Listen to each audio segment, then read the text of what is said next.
إن الحمد لله نحمده ونستعينه ونستغفره ونؤمن به ونتوكل عليه ونعوذ بالله من شرور أنفسنا ومن سيئات أعمالنا من يهده الله فلا مضل له ومن يضلله فلا هادي له ونشهد أن لا إله إلا الله وحده لا شريك له ونشهد أن سيدنا وسندنا وشفيعنا وحبيبنا ومولانا محمدا عبده ورسوله قال الله تبارك وتعالى في القرآن الكريم والفرقان الحميد أعوذ بالله من الشيطان الرجيم بسم الله الرحمن الرحيم وقضى ربك ألا تعبدوا إلا إياه وبالوالدين إحسانا إما يبلغن عندك الكبر أحدهما أو كلاهما فلا تقل لهما أف ولا تنهرهما وقل لهما قولا كريما وقال رسول الله صلى الله عليه وسلم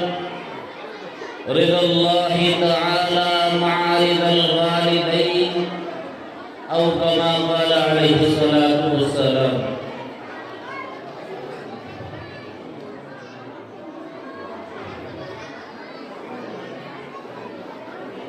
بزرگوں اور عزیز بھائی دوستوں بھائی ابھی بھی خاموش نہیں ہو پا رہے ابھی بھی آوازیں آ رہی تھوڑے چپ بیٹھ جاؤ سکون کے ساتھ ایسا نہ کرو یہاں کوئی دنیا کی تماشا نہیں ہو رہا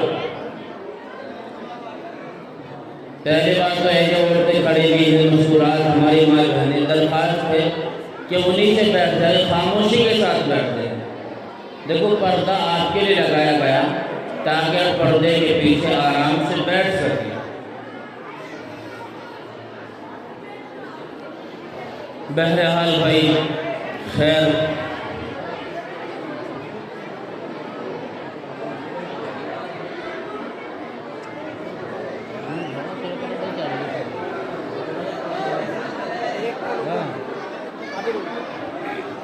اسٹیج کے اوپر رونق افروز معزز بزرگوں اور میرے مشرق و مربی استاد محترم حافظ میدانی صاحب دامت برکاتہ العالیہ اور دیگر مؤقر و معزز نہایتی عظمت و اہمیت و برکتوں کے حامل معزز اکابرین اور معزز سامعین کرام اور پردہ نشین ہماری ماں اور بہنوں اس پروگرام کی بالکل ہی آخری نشست چلی ہوئی ہے اور کچھ ہی وقت کے بعد عن قریب یہ پروگرام اپنی منزل مقصود تک چلا جائے اسی لیے یہاں جو آنا ہوا بیٹھنا ہوا ہماری نیت یہ ہو کہ ہم جو سنیں جو ہمیں باتیں بتلائی جائیں بیٹے تارے کون سے کھینچ رہا ہے کہ ان باتوں کو اپنی زندگی میں لانے کی کوشش اور سعی کریں اللہ سے دعا ہے کہ اللہ تعالیٰ مجھے صحیح بات کہنے کی اور ہم سب کو عمل کی توفیق نصیب فرما دے قرآن مقدس کی سورہ بنی اسرائیل کے قاضی کریمہ فلان کے سامنے تلاوت کی اللہ تبارک و تعالیٰ بیان فرماتے ہیں قرآن کریم کے اندر وَقَضَى رَبُّكَ أَلَّا تَعْبُدُوا إِلَّا إِيَّاهُ اللہ تعالیٰ کا حکم ہے اور اللہ فرماتے ہیں کہ پیغمبر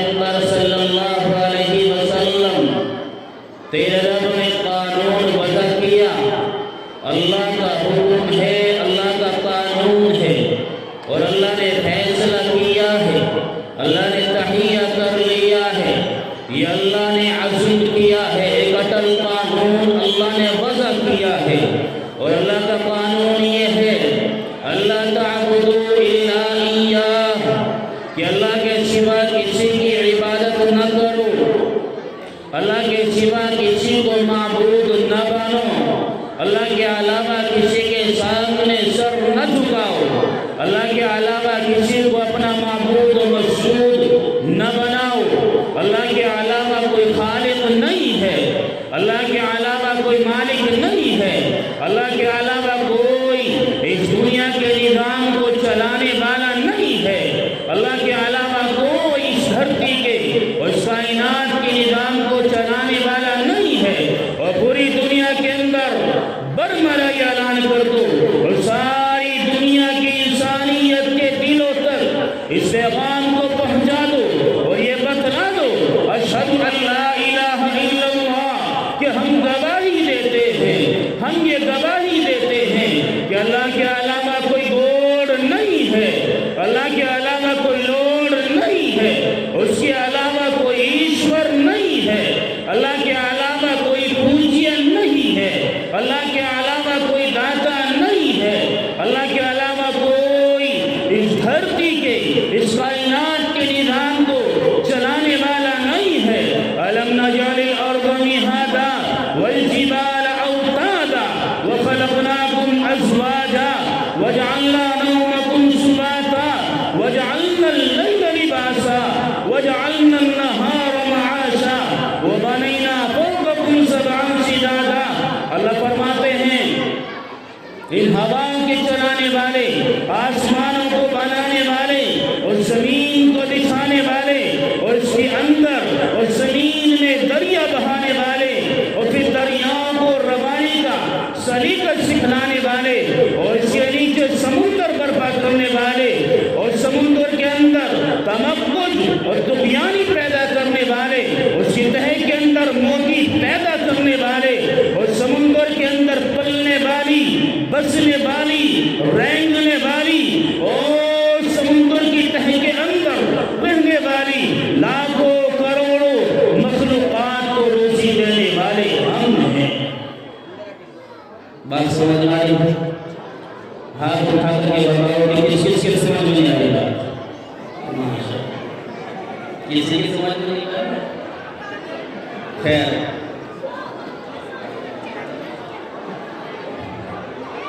ہم ہیں سورج کو دہکانے والے اور ہمیں چاند کے اندر چمک دینے والے، ہم ہیں ستاروں کو ٹمٹماہٹ دینے والے، ہم ہیں ہواؤں کے چلانے والے، ہمیں زمین کو سختی اور نرمی عطا کرنے والے، ہم ان پہاڑوں کو بلندی دینے والے، آسمان کو بلندی دینے والے ہم ہیں۔ اذا قضى امرا فانما يقول له كن فيكون، اللہ جب کسی کام کے کرنے کا ارادہ کر لے اللہ فرماتے ہیں کن فیکون، بس وجود میں آ جایا کرتا ہے۔ یہ سارا نظام ہم نے بنایا، ہم ہیں پیدا کرنے والے، ہم اس نظام کو بنانے والے۔ اس سمندر کے اندر کشتی چلنے میں حکم ہمارا چلتا ہے، بادشاہت ہماری چلتی ہے، آرڈر ہمارا چلتا ہے۔ ان ہواؤں کے چلنے میں، ان ہواؤں کی آندھی بن جانے میں، پھر آندھی کو طوفان بننے میں یہ حکمرانی ہماری ہے۔ سورج کی تپش کے اندر حکومت ہماری ہے، چاند کی چمک میں قانون ہمارا ہے اور زمین کی سختی کے اندر یہ آرڈر ہمارا ہے، ہماری چلتی ہے، حکم ہمارا چلے گا، قانون ہمارا چلے گا، آرڈر ہمارا چلے گا۔ اذا قضى اللہ ورسولہ امرا، اللہ کا رسول جب کسی کام کے کرنے کا ارادہ کر لے، پھر اللہ کو کسی قانون کی اور کسی پارلیمنٹ کی، کسی دستاویز کی اور کسی قانون کی ضرورت نہیں ہے۔ اللہ کا قانون آ چکا ہے، اب وہی عمل زندگی ہے، وہی دستور العمل ہے، وہی مقصد زندگی ہے، وہی نظام کائنات ہے۔ اب اسی قانون کے اوپر پوری دنیا کے اندر اللہ کا قانون چلنے والا۔ کس کا قانون بھائی؟ کس کا قانون؟ اللہ تعالیٰ کا قانون چلے گا۔ وَقَضَى رَبُّكَ أَلَّا تَعْبُدُوا إِلَّا إِيَّاهُ، اللہ نے اٹل فیصلہ کیا ہے، اٹل قانون کہ حکومت ہوگی اللہ کی، اللہ ہی کی بادشاہت چلے گی، اللہ کا حکم چلے گا، اللہ تعالیٰ کی بادشاہت چلے گی ساری زمین کے اوپر۔ وہ تمام کائنات کو وجود میں دینے والے اللہ ہیں، اس کائنات کو بنانے والے اللہ ہیں، اس زمین آسمان کو بنانے والے اللہ ہیں۔ یہ تمام جہان کا نظام اللہ کے حکم سے چل رہا ہے۔ اللہ جب چاہیں جو چاہیں اللہ اس چیز کو بنانے کے اوپر مکمل طاقت اور قوت رکھتے ہیں۔ اذا قضى امرا فانما يقول له كن فيكون۔ بھائی جانے کے ویزا نہ بنا، بیٹھ کر خاموشی کے ساتھ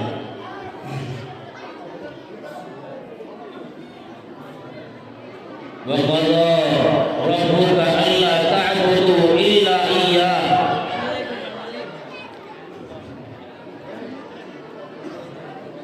یہ اتنا اہم پیغام کہ اس پیغام کے تحفظ کے لیے، اس پیغام کی تبلیغ کے لیے،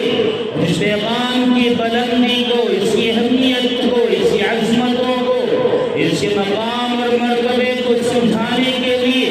اللہ نے نبیوں کو بھیجا، رسولوں کو بھیجا، علماء کی ذمہ داریاں لگائیں، مبلغین ہیں، داعی ہیں۔ اس پیغام کی سربلندی کے لیے، اس توحید کے پیغام کو سمجھانے کے لیے اللہ نے نبیوں کو بھیجا ہے۔ اللہ نے ابراہیم علیہ السلام کو آگ کے حوالے کر دیا اس پیغام کی اشاعت کے لیے، اللہ کی عبادت کو،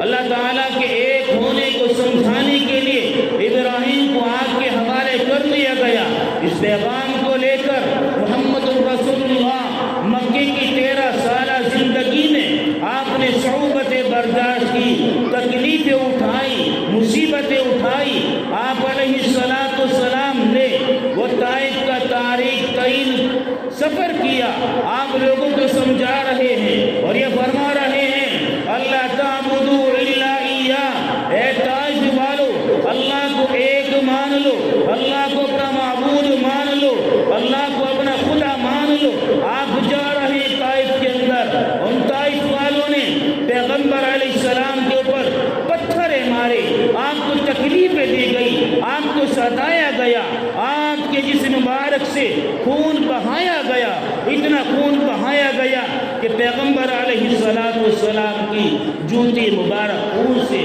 تر ہو چکی تھی۔ صرف اس پیغام کی اطاعت کے لیے، اس پیغام کو سمجھانے کے لیے، یہی پیغام تھا کہ جس کے لیے بلال حبشی رضی اللہ تعالیٰ عنہ امیہ بن خلف کے غلام ہیں، ایمان لے آئے۔ امیہ بن خلف کو پتہ چلا کہ بھائی بلال کو تو میں نے خریدا تھا، تھوڑی سی کو کم کر دو، ای کو کم کر دو، آواز کھول دو تھوڑی سی۔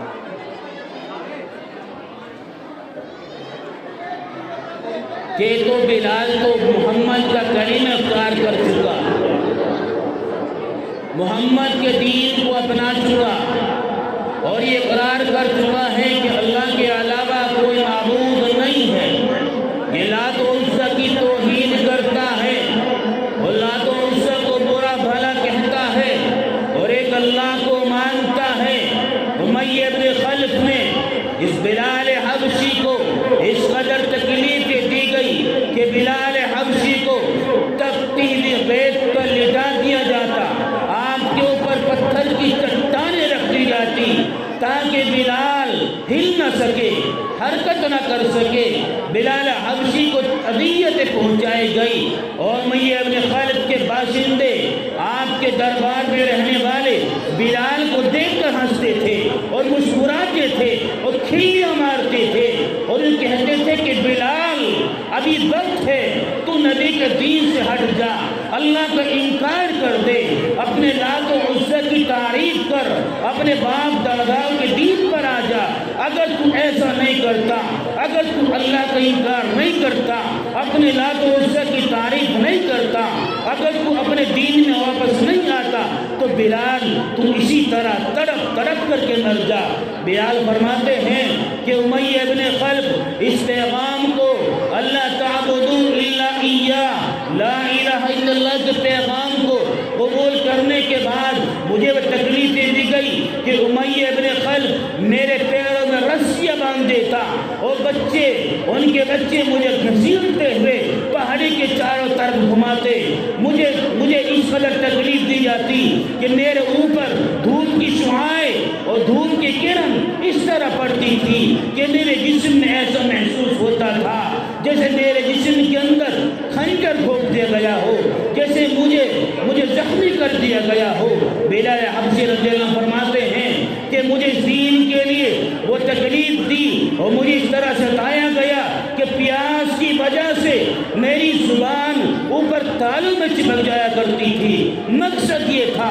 وجہ یہ تھی کہ بلال اپنے لات و عزا کے دین پر آ، اپنے باپ دادا کے دین پر آ، بلال اللہ کی وحدانیت کے انکار کر دے اور یہ کہہ دے کہ اللہ ایک نہیں ہے، اللہ خدا نہیں ہے، کیونکہ امیہ ابن خلف کے نزدیک یہ تھا کہ جس کے پاس پیسہ ہے، جس کے پاس دولت ہے وہ خدا ہے، وہ خدا ہے، جس کے پاس دولت نہیں ہے وہ خدا نہیں ہے۔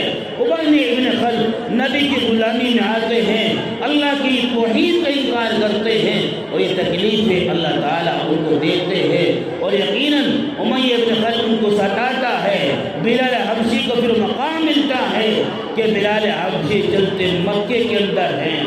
اور ان کے پیروں کی آہٹ جنت میں سنائی دیتی ہے۔ بھائی سمجھ میں آ رہی بات؟ جی جی بھائی بیٹھ جاؤ، جو بیٹھے تو کھڑے بیٹھ جاؤ، دیکھو بات بھی ہوتی رہے گی اور تھوڑا آپس میں بات چیت سوال جواب بھی کرنے ضروری ہے، پتہ لگے کہ کہاں گئے تھے کہیں نہیں، کیا لائے کچھ نہیں، ایسا بھی نہیں ہونا چاہیے۔ ایک چوہا، بھائی سنو غور سے، ایک چوہا ایک دریا پر گیا اور دریا پہ جانے کے بعد میں اس نے دیکھا کہ دریا کے اندر ہاتھی نہا رہا تھا، ہاتھی غسل کر رہا تھا۔ اور چوہا بولا کہ ہاتھی جی باہر آؤ باہر آؤ۔ ہاتھی بولا بھائی کیا بات ہے؟ کہ اللہ باہر تو آؤ، بہت ضروری کام ہے، باہر کو آ جاؤ۔ کہ بھائی کیا کام ہے؟ جلدی آؤ۔ اب ہاتھی باہر آئے، چوہے نے کہا کہ جاؤ نہا لو۔ بھائی کیوں بلایا تھا؟ کہنے لگا کہ جی میری چڈی گم ہو گئی، میں ڈھونڈ رہا تھا کہیں تم نے تو نہیں پہن لی میری چڈی۔ تو بھائی ایسا نہ کرو، خاموشی کے ساتھ بیٹھے رہو، یہ دین کی محفل کے ادب کے خلاف ہے شور شرابہ کرنا۔ بہرحال اس پیغام کے تحفظ کے لیے اللہ تعبدوا الا ایاہ، اس پیغام کی سربلندی کے لیے جناب رسول اللہ صلی اللہ علیہ وسلم نے، بھائی بیٹھ جاؤ، کیسے کھڑے ہو گئے؟ بیٹھ جاؤ نیچے، ہماری مائیں بہنیں بیٹھی ہے، خاموشی کے ساتھ بیٹھ جاؤ۔ کیا ہو گیا چند پور والے؟ ایسے تو کہیں ہم نے دیکھا ہی نہیں ہے بھائی، ویسے تو ہم نے کہیں بھی دیکھا جیسے آنے لوگ ملا آپ کے یہاں سے۔ ایسا نہ کرو، بہت سارے اجلاس حضرت والا گھوم رہے ہیں، کر رہے ہیں، حضرت والا کے ساتھ میں ہم بھی جاتے ہیں، حضرت ہمارے ساتھ بھی جاتے ہیں، بہت دور دراز کا نمبر۔ اس کی تھوڑی آواز کھولا آواز سے کھیت رہا، اس کی تھوڑی آواز کھولا آواز کھیت رہا مائک ہلکی سی بس۔ ایسا محسوس ہو رہا کہ کہیں ماں باپ کو دھمکاتے نہیں ہے بھائی۔ بھائی بیٹھ جاؤ، چل بیٹھ جاؤ، تھوڑے دیکھو تھوڑے سا وقت جب سے 11 ساڑھے 11 بجے دعا ہو جائے گی، اس لیے خاموشی کا ماحول بنا ہوا۔